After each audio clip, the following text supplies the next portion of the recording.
Things have taken an unpleasant turn. Mase and Camron directly confronted Jim Jones, holding nothing back. He mocked Jim's career choices and delved into past Harlem disputes. The two of them exchanged insults in a manner characteristic of their intense rivalry. This was not a friendly exchange. It was a full-fledged attack that left Jim visibly rattled and struggling to maintain his composure. You are a guardian angel and designer.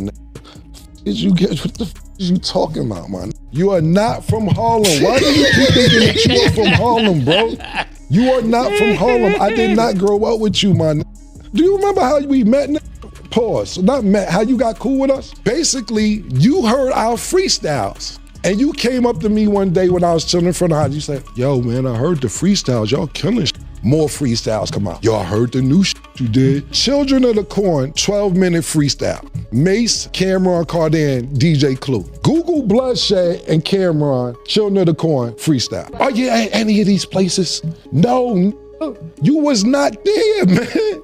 You wasn't there.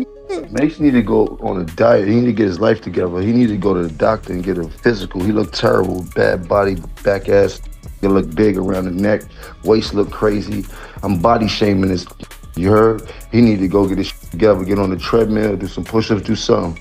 You heard? Especially for playing with me. I was the CEO of Diplomats. I made Diplomats with him. I was with him for every bit of his journey. I held him down. I took that position of holding him down. You was a fan. You begged us. You are a fan, nigga. A fan. So you can sit around and act like you've been around all this Harlem shit and everything. You ever see somebody from Harlem try to act like they from Harlem so bad that you got to keep saying, I'm from Harlem? From Harlem know who's from Harlem. You don't have to keep saying you from Harlem.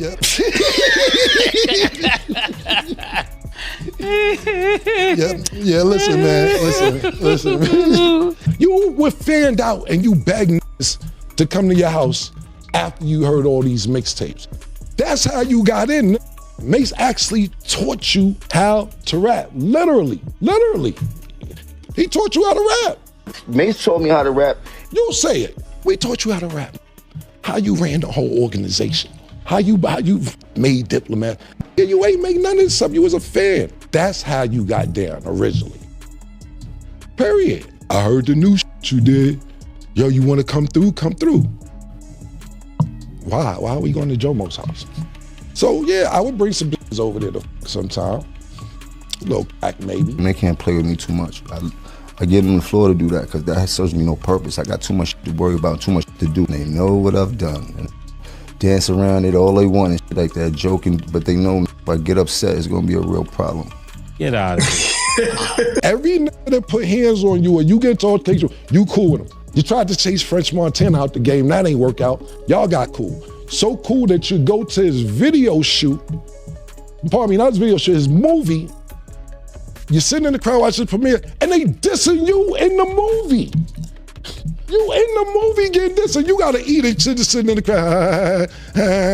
Nah, they dissing you in the movie that you went to go see, bro. Every nigga that do something to put pressure on you, you sit there and work it out. But when they got a little genuine heart for you and all that, cool, that's the pattern. If they don't put hands on you, then you can keep going on and on and on. But the niggas who do this, you cool with, and then the niggas who try to handle it sophisticatedly, you keep going on and on like niggas give a f about all that shit, bro. Niggas don't care about none of that shit, man. Niggas don't care a little bit, man. What I'll finish with is this, man. I'm never here to downplay your character. As much as you try to degrade my character for years and push me under the bus and say, I ain't start this and I ain't do that, and you started Pink and you made the Diplomats, which is just... Do you ever hear me talk about when you ran on me when BMF pulled up? When you ran in the hotel, they chased you to the beach. They chased you to the beach, you was in the sand. You was getting wet from the water, from the ocean. I don't pump that. I don't pump all that shit because I ain't trying to degrade your character. You know why? Because the revolution was televised. That's why I'm here. That's why God work like that. That's why me and Murder is here. The revolution was televised. Because you talking about stop tricking out their freedom, bro.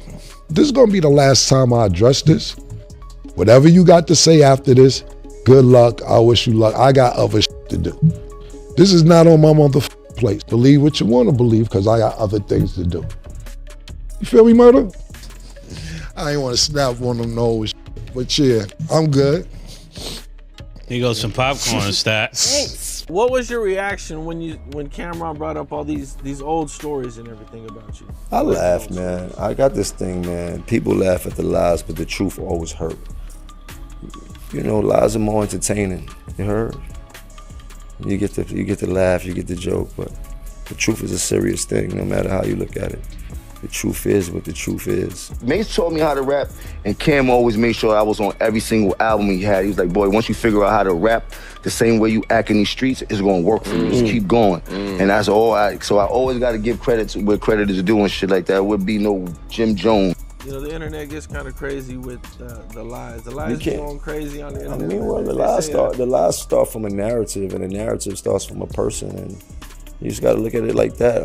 But I've never been one in my life to care about clearing up no rumors. Like, that just takes time out my day from making money. I know who I am. I'm very comfortable in my skin. I stand 10 toes down on everything I believe in. I don't change my pivot, and everybody knows that. I mean, as you can see, I would not be here if I did anything else but be me. I was at Jim album release party, and everybody was over there with Jim, and Cam is standing over here with like 3 or 4 people just looking on and couldn't believe that Jim is the guy. There's no Dipset without Jim. Jim is the gangbanger of the crew. Cam is not a blood. I don't even know if Jewels was.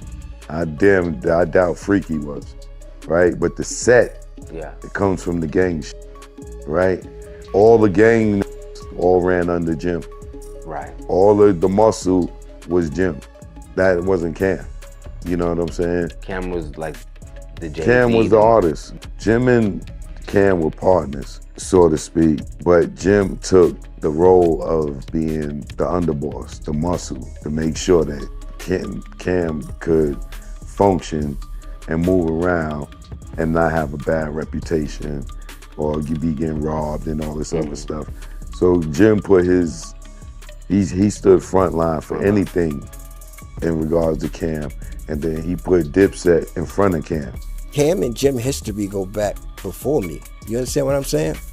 When I met Cam and Jim, they were super close. So I honestly don't really know Jim being from the Bronx and all that. You know what I'm saying? When I met them, they was in 5H, which is, you know what I'm saying, Jim's apartment, and that's, you know, like, I guess that time was after all the stuff Cam had said already with the Children of the Corn and Jim, you know, whatever he said, you know what I'm saying?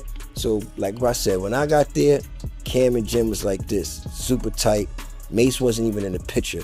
I don't know Mase like that, you know what I'm saying? Every time I seen Mase, it's been a mutual, you know what I'm saying, respect there. So, you know, that's what that's been as far as me and Mase, you know what I'm saying?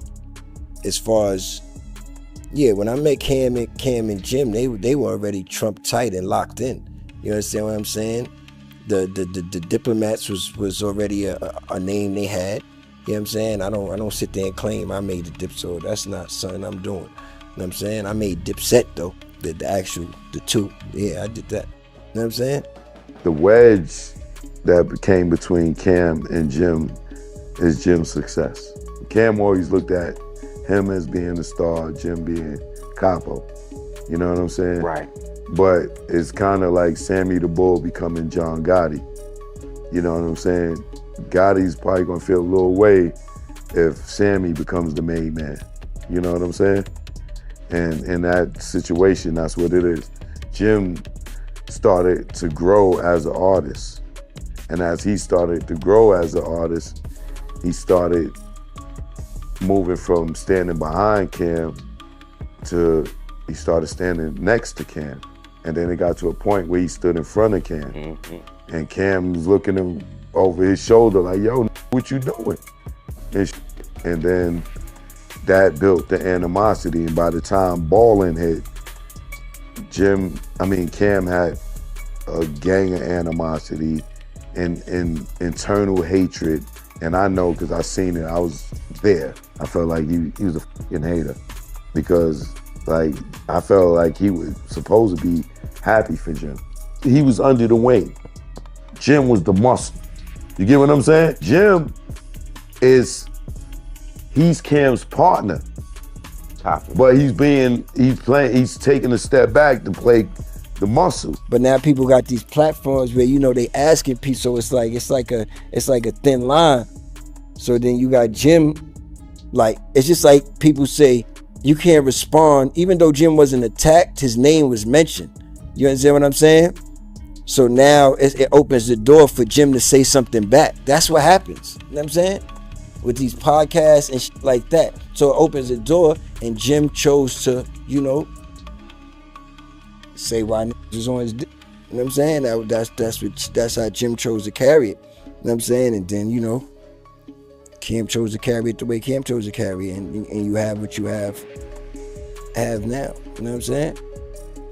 All I can say is Jim and Cam are very competitive. You understand what I'm saying? They've always been competitive, and it got to the point to where, you know, they had to be competitive against each other. I really looked at podcasts the other day. I was watching a bunch of podcasts. I'm like, it's crazy how all these old stories are getting everybody into so much trouble. These are just be old stories. Even like all this Cam said was something. Nothing. He said all that on a live he did before, or pretty much like he did. You know what I mean? With him and Jim had some words. You know, they weren't on the best of terms years ago. So, you know, it's just new to the new listeners. You know what I'm saying? And the new internet fans and the new people that are on, you know, these podcasts and listening to these podcasts. So, you know, this is just like a double back of something that happened a couple of years ago. You know what I'm saying? So I'm just like, did this again. You know what I'm saying? Regardless of, like I said, you know, because I have my own issues with, you know what I mean? Behind the scenes, or whatever the case may be. We all probably have our own issues behind the scenes with whoever, but, you know. In an unapologetic display, Mase and Camron completely dismantled Jim Jones with a series of sharp, cutting remarks. Each pointed jab and insult was delivered with the straightforwardness typical of Harlem's most candid legends. Now the question remains, will Jim Jones retaliate, or is this the end of their conflict? Share your thoughts in the comments below, and don't forget to like, subscribe, and hit that notification bell so you don't miss the next fiery exchange.